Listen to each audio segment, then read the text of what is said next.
Good morning. How are you all today? Welcome to Integrative Preparedness. Hope you all had a good Palm Sunday. We're going to talk about what is your why? What is your why? Why are you preparing? Because I tell you what, the why is maybe the most important question you can ask yourself, and it determines everything else that you do after you've answered that question. Grab yourself a cup of whatever you drink. I'm drinking mine out of the Stonemont Integrative Preparedness First Annual Gathering mug. And I think about all of you that I met at last year's gathering every time I use this mug. And next one's coming up October 4th. So we're looking forward to that. And I'm drinking, today I'm drinking Blackout Coffee. Brutal Awakening, sent to me by my buddy Mark Harrison down in Tennessee. Thank you. Thank you, buddy. I'm really liking this line of Blackout Coffees. Before we get to that, I want to remind you, because this has something to do with your why. Okay, I want to remind you of our sponsor, the Stonemont series, my books. Yes, written by moi. A little French lingo in there. The books that I wrote, I call them the complete guide to everything you need to know about how to prepare for, survive, and rebuild after a total collapse of everything. As well as none of us has lived through the entire collapse of everything, but this will teach you more than you can imagine. You won't even realize you're learning because you'll love the story so much. I spent the weekend signing and shipping out books over there, and I've realized that again, and I put in a big order.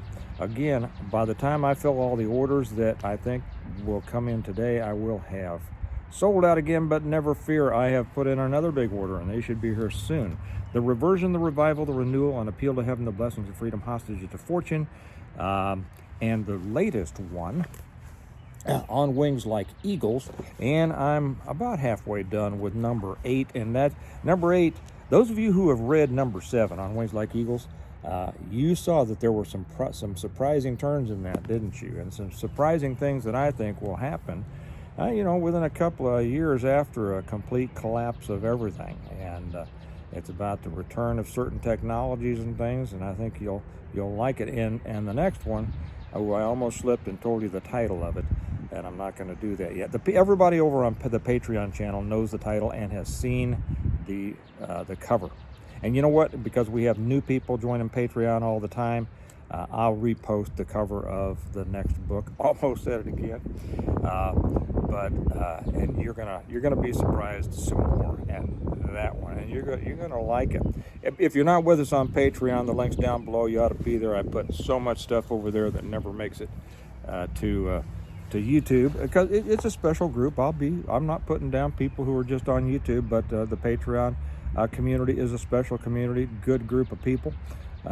We learn from each other over there, and we chat, and it's just great. And there's no trolls, there's no hate, there's no arguing, there's no any of that kind of negative stuff that I can't stand, and for which I delete and ban people on YouTube. Well, I don't have to do that over on Patreon. And if you're a good person, and I'm sure you are, you should be there too, and the link is down below. Okay, let's get to what is your why? And that means, why are you preparing?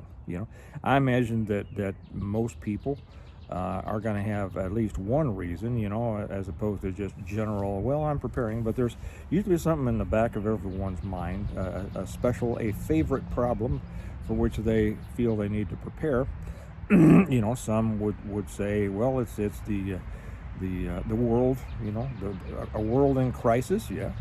Some would say, well, it's a country in crisis, a border in crisis, all these things. Some would say, well, it's the potential collapse of the currency, or collapse of the monetary system, or excessive rule of law as a result of responses to internal conflicts. It could be any number of things. Everybody's got their thing, right? Hurricanes, tornadoes, earthquakes, wildfires, and all that, and all of them are good reasons to prepare. But of course, if you're just thinking about one or two things, it's going to limit what you do in preparation. That's why I say that the answer, what is your why, is probably the most important answer you can come up with, right? I've used the example before that if you're trying to go from the top of this mountain to the top of the next mountain, and there's a particular place over there, okay, I want to get to that lone pine tree over, well, a pine tree is not going to grow on the top of a mountain. Let's talk about the hills, okay? Let's talk about the hills of the Ozarks that they call the mountains, or the Smokies or something like that. Okay, there's that tree up there, that rock outcropping. I want to get to that point. Well, what do you have to do? Well, you have to keep your eye on that point. Doesn't mean you're not looking at the ground. I mean, you better look at the ground if you're walking, through the woods. But you need to keep your eye focused. That is your goal. That place up there. I need to go up there for whatever reason. It's going to be a great view, or that's where I'm going to survive, or whatever it is. And you need to constantly check. You need to have a destination in mind. Okay. And while you're walking to it, you're constantly checking that, because if you don't, and those you guys who have walked in the woods, or you military guys especially, that if you're not constantly checking your point of reference, or your compass, or whatever you're doing, well, you're going to get lost. You're going to be a mess. If you're looking down here, and let's use the examples of potential problems on the ground, to relate them to potential problems that people might be thinking about preparing for. Okay, so you come to a creek, right? Okay, are you going to go across that creek? How are you going to get across that? And you've decided, well, I don't think, I'm carrying some stuff, and it looks like slippery rocks. I'm gonna go up here a little ways, upstream, downstream, whatever, and I'm going to cross it at an easier place, a pretty fast moving stream, And so you do that, and so you go down there, and then the next thing, you come to a big log. Okay, well, am I going to go over it? It's a down tree, big old down tree. Am I going over it, under it, whatever? And getting over it or under it, you stayed off your straight line a little bit, right? And then you come around a corner, and there's a mudslide that's come down that mountain from some hard rain, and now you got to go around it, and all of a sudden you're letting all these different things take your attention, see, and you're not checking that point you're going to, and so you're just you're responding to all of these little things. Now, it doesn't mean you shouldn't respond to them. You have to, but too many people allow themselves to be distracted by the little problems of the moment or of the day. Okay, and they're not watching that point they need to go to. And it's the same with preparedness. I hear people, I read the news, and I see titles on YouTube, and every day it's one day it's the war in Ukraine, and the next day it's the Israel-Iran, and the next day it's China, and the next day it's collapse of the economic system, and the next day it's depression, and it's all of these things, and people, too many people, not PMPs, and I must remind, because I hear there's another channel out there using that term, PMP, preparedness-minded person, or preparedness-minded people, as a group, right? That's all right. I'm glad you may use it. Just never forget that I'm the one who invented it. Okay, but PMPs don't take there. They will stay attuned of the problems of the world. Yeah, okay, Iran's doing this, Russia's doing that, China's doing this, whatever. But my eye is still on my target, right? My eye is still on my goal. And so they will do whatever needs to be done, concerning those daily things, but they never take their eye out. The problem with too many people in preparedness is they allow these daily things, these the so-called threat of the day, to get them all wound up and off track. And once you start getting off track, you're susceptible to whatever way the next breeze of catastrophe is going to blow you. Oh my gosh, I'd better do this, I'd better not do that, whatever, China and Russia and Iran and Israel and BRICS and the globalists and the WEF and all this kind of stuff. Well,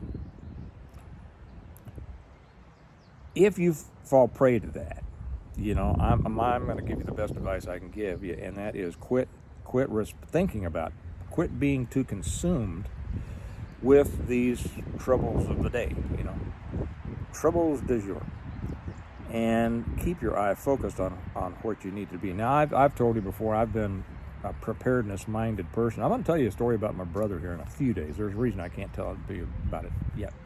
But he and I have both been preparedness-minded people all of our lives. I mean, close to 60 years for both of us. And he's doing something really cool. But I can't get into that. I'll probably be able to tell you in a few days. We will see. But I've been involved in, a preparedness-minded, centered lifestyle all my life. And it was just because the way I was raised. And while I still function in the greater world. I mean, I don't live out in the woods. I live in the suburbs. I've always had, in the past, I've had corporate jobs. I've had this, I've had that. I've been in law enforcement. I've done a lot. I owned businesses, a lot of things, so it wasn't like I've never been a homesteader. And I think that'd be neat, I mean, I really enjoy people who are homesteading. I think that's great. It's not what I am involved in at this point. Actually, we're headed towards something like that. But it has to do with the timing that I think is right. Doesn't mean that my timing is the same as your timing, okay? But I'll tell you what turned me around. And I thought I was pretty much prepared for anything that came down the road. And I was, for the things that I knew.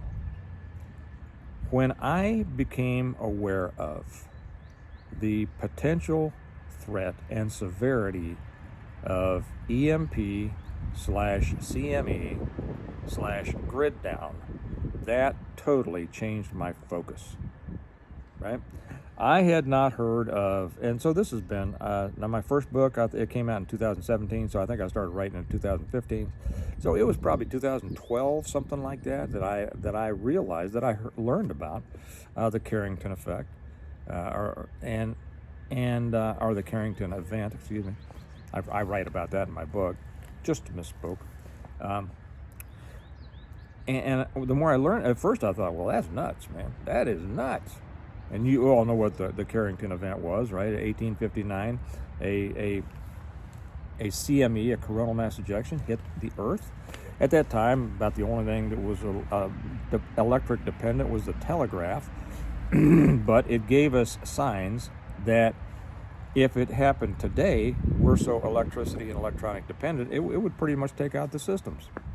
It might not take out your car. When I wrote my first book, we thought that it would take out cars, but they've since changed their mind. The experts have since changed their mind about that a little bit. But the thing is, if the gas station's pump won't work, whatever gas you got is it, right? So it changes the dynamics a little bit, not a lot, not long term. It changes it short term, not long term. In my books, I talk about how we overcome those things.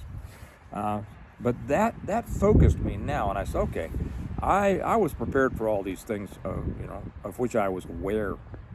But the granddaddy of threats out there I wasn't aware of, that being CME. EMP, we don't know. That would take a foreign actor to pop it. Grid down, that's certainly a possibility, and it gets, as a result of a cyber attack, that really gets us. I think it's closer to possible now, maybe even approaching probable. I don't know. Nobody knows. But that's why we prepare. We prepare for what we don't know, right?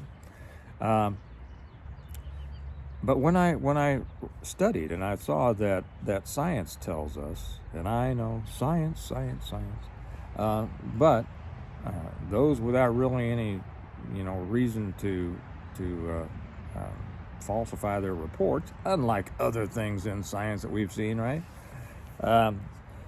Assure us that we're going to have another global killing CME. They say that we're overdue.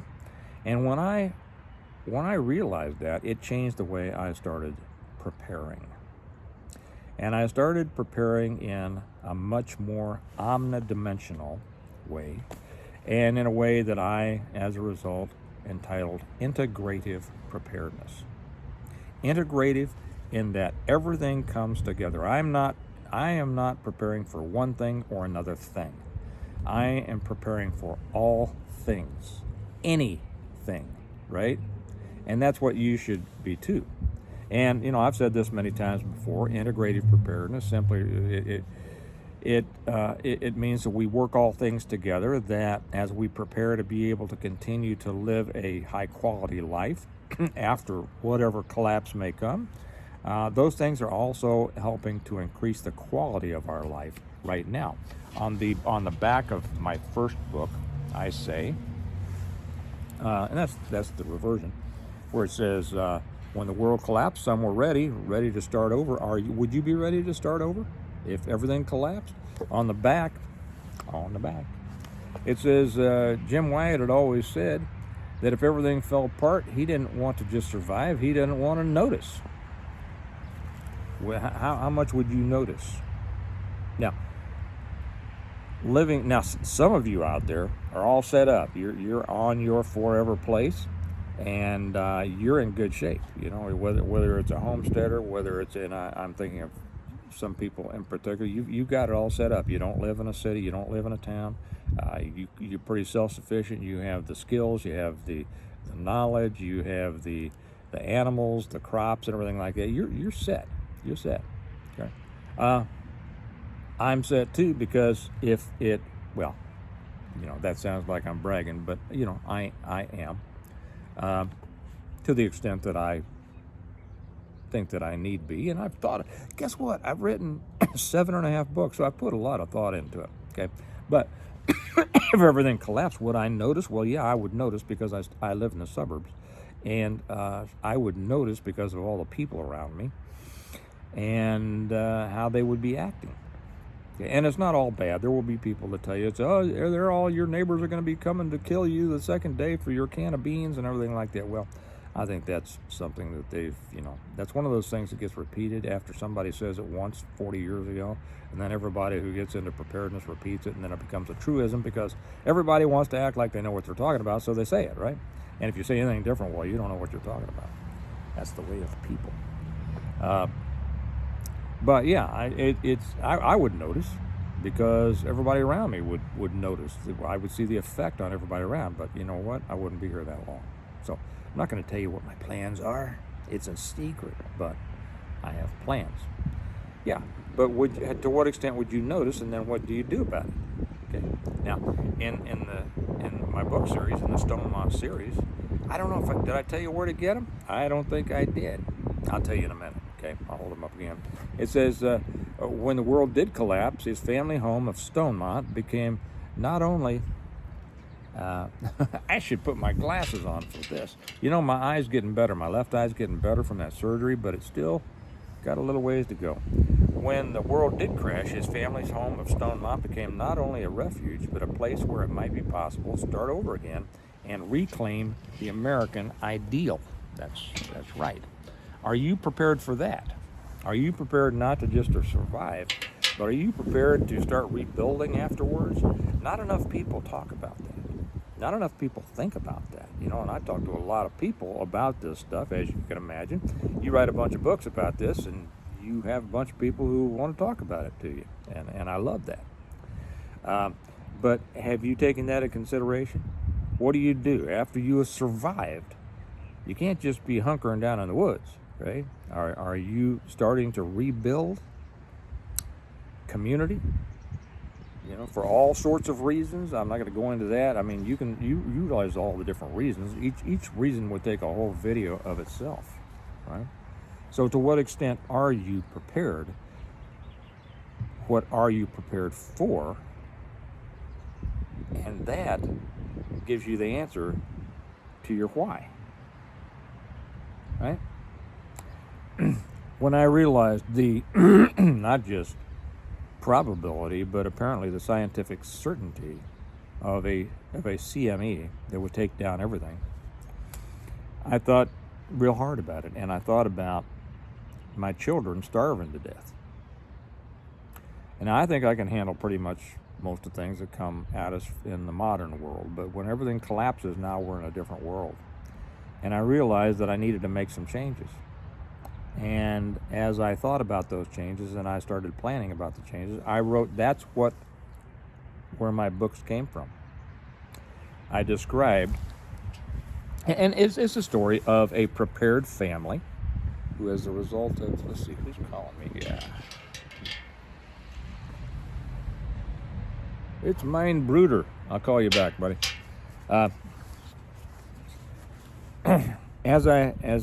So it's the story of a prepared family who, as a result of their preparedness, were not only able to continue to live after a total collapse of everything and live well, but were able to help other people.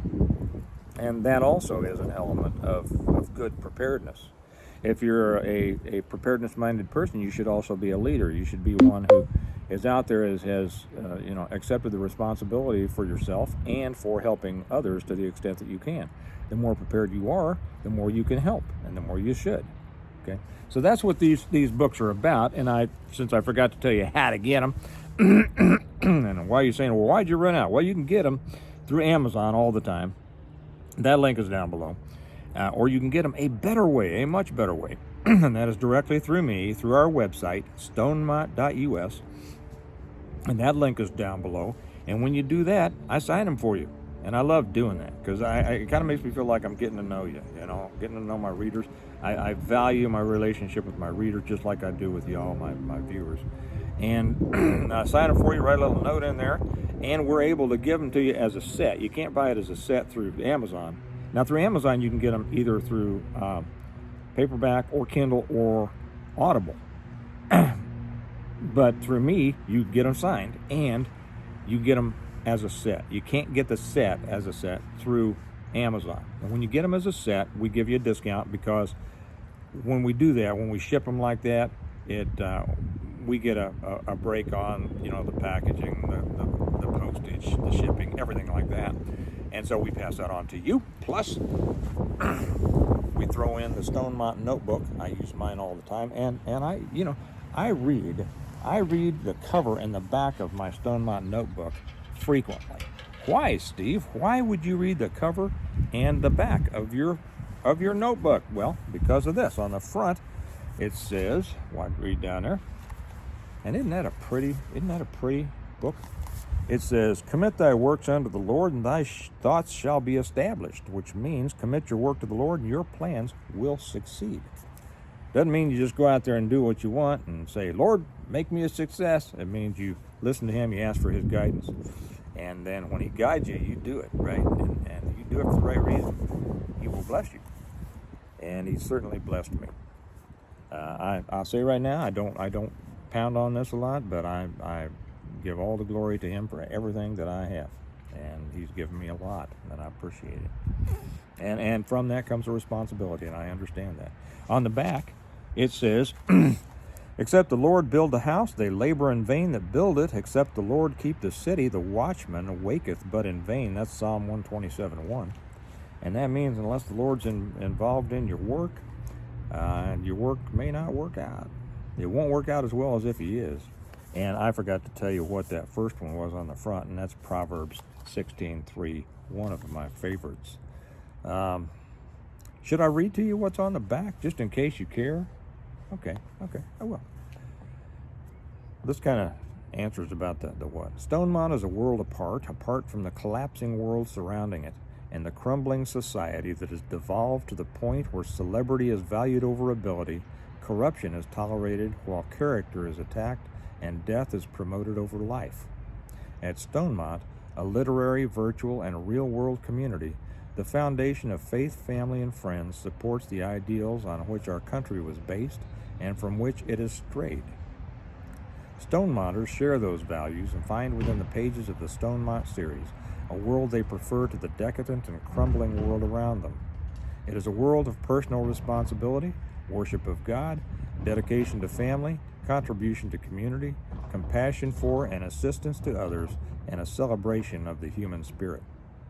Use this notebook to record your thoughts, keep your lists, and make your plans as you build your own Stonemont and enjoy the freedom that comes from separating yourself from a world that is crumbling around you, and live the life of self-determination God intended for you. That's right. Be in the world, but not of it. And don't run away and hide from it. You're supposed to be in the world.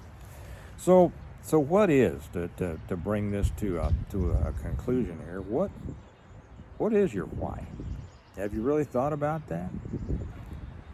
I think if you haven't, if you do so, it's really going to help point you in the right direction in everything that you do. And until you know what your why is, you're just going to kind of be stumbling back and forth over that log, over that creek, over that mudslide, which is just the latest problems of the world. And that's not the way to prepare. That's not the way to live your life. You need to have your eyes focused on what your goal is and what your reason is. Okay? All right. So now that you're thinking about your why and develop it in your mind, those of you who haven't thought about that much, I think it's going to help you out a lot. And I'd be interested in hearing some of you already have thought a lot about your why. I'd want to be interested in hearing your comments and down below in the comment section. And you know what? It will also help other people who are kind of wandering around and wondering what their why exactly is, because they're battered every day from every side by all these people trying to scare them to death. Don't be scared. Don't be scared, as my kids said in their video. Don't be scared. Be prepared. All right.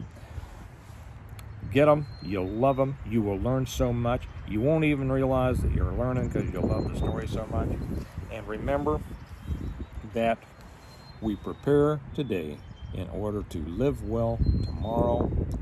Next annual gathering is coming up October 4. Put it on your calendar. Kansas City area. I'll give out more information later through the summer as it gets closer, but just mark out that time, because you'll enjoy being there. You'll meet some great people and have a great time. And then I get to meet you. Or if you were there last year, I get to see you again. All right? Okay, you all have a great day. Get out there and do something, and I'll talk to you later. Bye-bye.